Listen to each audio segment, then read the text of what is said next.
자, 이제 6강이에요. 6강은 수직과 수선에 대한 이야기 할 거야. 앞에서 이제 우리가 각이라든가 점이라든가 선에 대한 이야기는 다 했고요. 이제 선 중에 수직과 수선에 관한 이야기를 할 거예요. 직선과 관련된 얘기이긴 해요. 이게 무슨 내용이냐 한번 볼게요. 1번 직교라고 나와 있어요. 직교. 직교라는 게 무슨 의미냐. 일단 그림으로 표현을 해보면요. 두 개 이렇게 직선이 있어요. 점 A와 점 B를 지나는 직선이 있어요.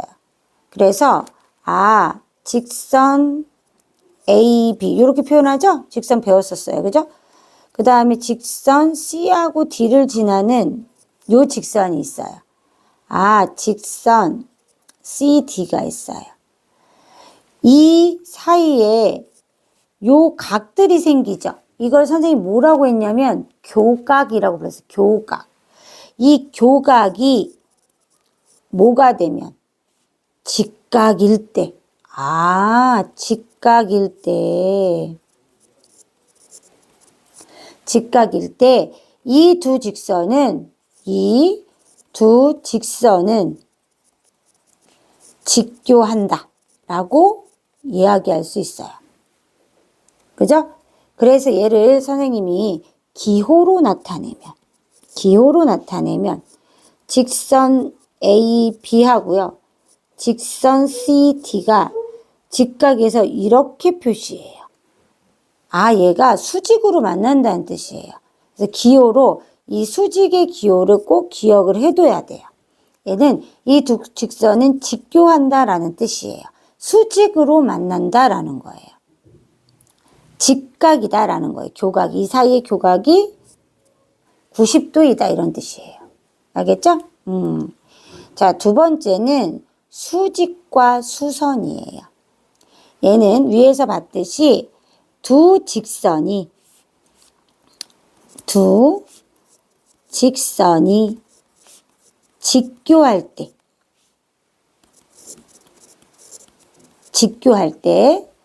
두 직선은 서로 수직이라고 말하는 거예요. 아까 선생님 계속 직교하는 것을, 직각이 되는 것을 수직이다라고 계속 표현했잖아요. 그죠? 두 직선은 서로 수직이라고 해요. 수직이라고 말하고, 그죠? 자, 그 다음에 한 직선은 다른 직선에 뭐가 된다? 수선이 된다라는 거예요. 수선이라고 한다.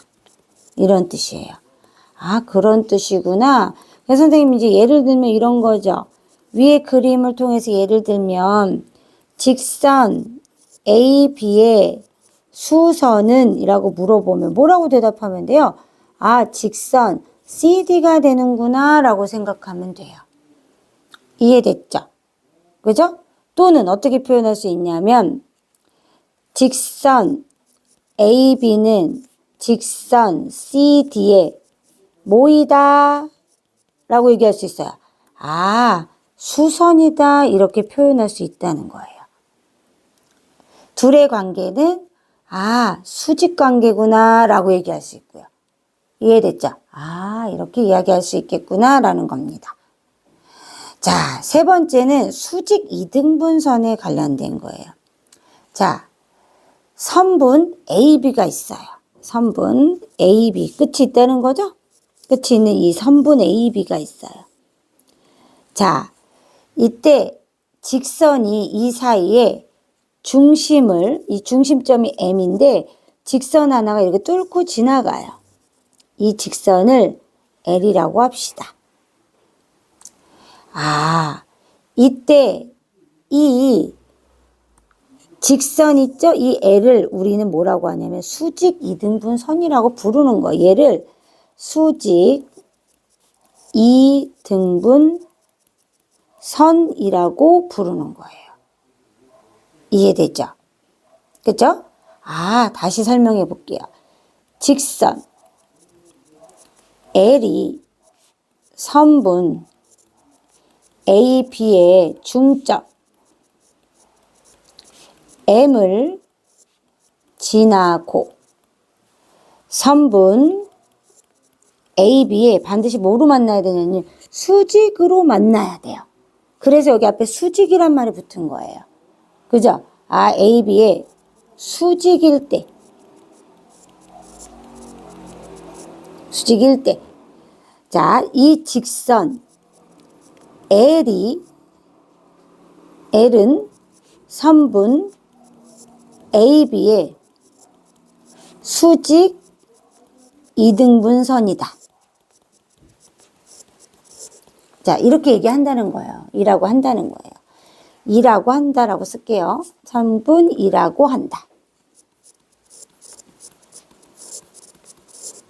이해됐죠? 아, 이렇게 되는 거구나. 알 수 있어요. 안 어렵죠? 아, 이렇게 얘기합니다. 그죠? 자, 지금 다 개념에 관련된 거니까 잘 봐주세요. 하나씩. 자, 네 번째는 수선의 발이라는 게 나와 있어요. 자, 수선의 발은 그럼 뭐냐? 자, 선생님이 직선을 하나가 다 그었어요. 이게 L이에요. 그리고 이 직선 L 위에 있지 않은 이 점, 이 L 바깥에 있는 점 P하고요. 이 L이 수직으로 이렇게 만나요. 그죠? 자, 이걸 우리가 뭐라고 불렀냐면 수선이라고 불렀죠. 아, 이 직선 L에 대한 수선을 그었어요. 자, 이때 여기에 교점이 하나 딱 생기죠. L까지 그은 이 수선 위에. 그죠? 그럼 이 교점이 딱 생겨. 이 수선과 이 직선 사이에 교점이 생겨요. 얘를 H라고 하면 이 H가 바로 수선의 발이라고 우리는 얘기해요. 자, 우리가 수선의 발 어디서 어렸을 때 많이 봤냐면요. 예를 들어 이제 삼각형이 있거든요. 근데 여기가 밑변인 걸 우리가 알았어요. 그럼 이거에 대한 뭘 그었냐면 요 꼭지 점에서 수직으로 이렇게 내려서 얘를 뭐라고 불렀냐면 높이라고 불렀어요. 이때 이 점이 바로 뭐가 된 거냐면 수선의 발이 된 거예요. 이미 우리는 어렸을 때 다 본 건데 이거를 수학적인 용어로 배우는 것 뿐이에요. 다 알고 있는 애들이에요. 그럼 수선의 발에 대해서 또 정리 한번 해봅시다. 수선의 발은요. 직선 L 위에 있지 않은 점 P. 그죠? 있지 않은 한 점 P에서 직선 L에 그은 수선과 요 수선과 직선 L의 교점 얘를 뭐라고 했죠? 요 수선과 직선 L의 교점 얘가 바로 수선의 발 H라고요. 교점 H를 점 P에서 직선 L에 내린 수선의 발이라고 이야기해요. 요렇게 이야기합니다. 아, 수선과 직선 사이의 교점, 이거를 우린 수선의 발이라고 이야기하는 거예요. 자, 그럼 점과 직선 사이의 거리는 뭐냐? 마지막 5번째 개념입니다. 아, 선생님이 지금 뭐라고 했냐면 요 길이를 높이라는 표현을 했는데 여기 P점부터 요 수선의 발까지 이 거리가 바로 점과, 이거 점이잖아요. 여기 직선이잖아요. 그렇죠?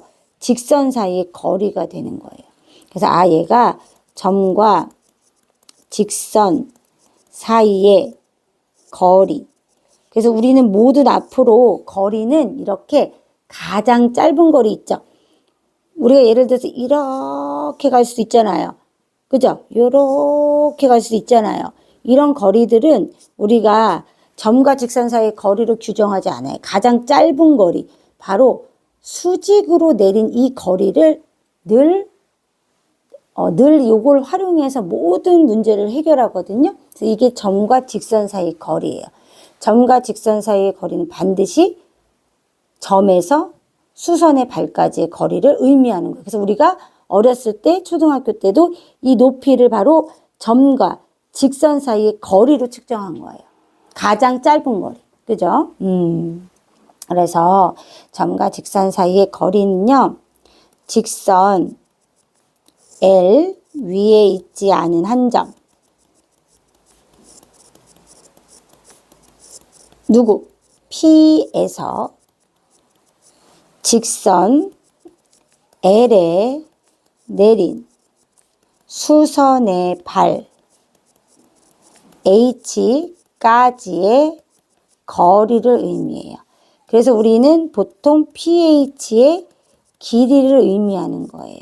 나중에 우리가 이게 도형으로 가면 평면 도형이나 입체 도형 가면은 전부 다 뭐가 되냐면 수직으로 내려서, 그죠? 수직으로 만나는 길이를 다 의미하는 거예요.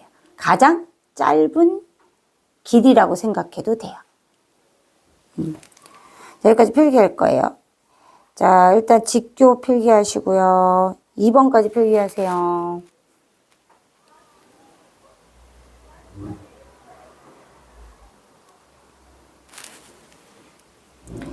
자, 그 다음에 3번 필기하세요.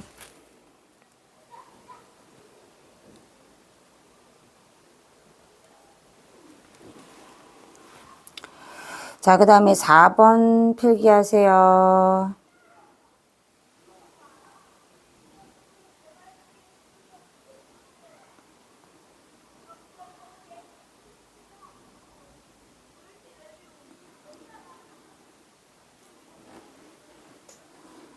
자, 그 다음에 5번 필기하세요.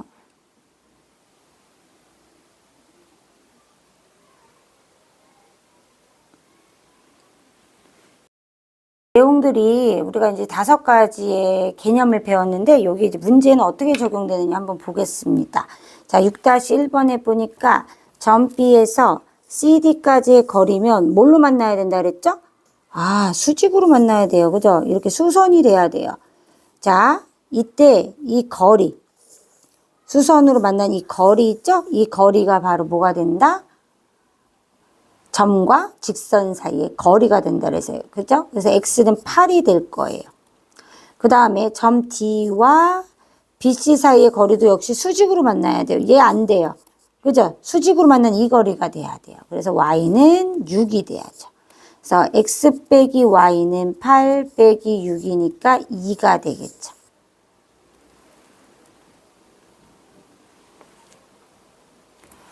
자, 다음 그림과 같이 직선 AB랑 직선 CD가 서로 만나서 수직을 이루고요. AM부터 BM까지 거리가 같아요. 자, 그러면 BMC는 90도가 맞죠? 그죠? 옳지 않은 거 고를 거예요. 직선 CD는 수직 이등분선이 맞죠? 그죠? 수직이면서 이등분 했잖아요. 그럼 맞다고 했고요. 점 C에서 직선 AB에 내린 수선의 발. 수선의 발은 어디 있어요? 얘죠? 요 직선과 점이 만나는 교점이에요. 교점. 그래서 여기는 M이 돼야 돼서 3번이 틀렸고요. 자, 점 A에서 CD 사이의 거리는 AC예요? 아니죠. AM이 되겠죠. CD 사이의 거리는. 따라서 요거는 AM이 돼야 돼요. 4번도 틀렸죠. 직선 AB는 직선 CD의 수선이 맞죠? 수직으로 만나면 수선이 맞다 했어요. 얘는 정답이 3번, 4번이 돼요. 마무리할게요.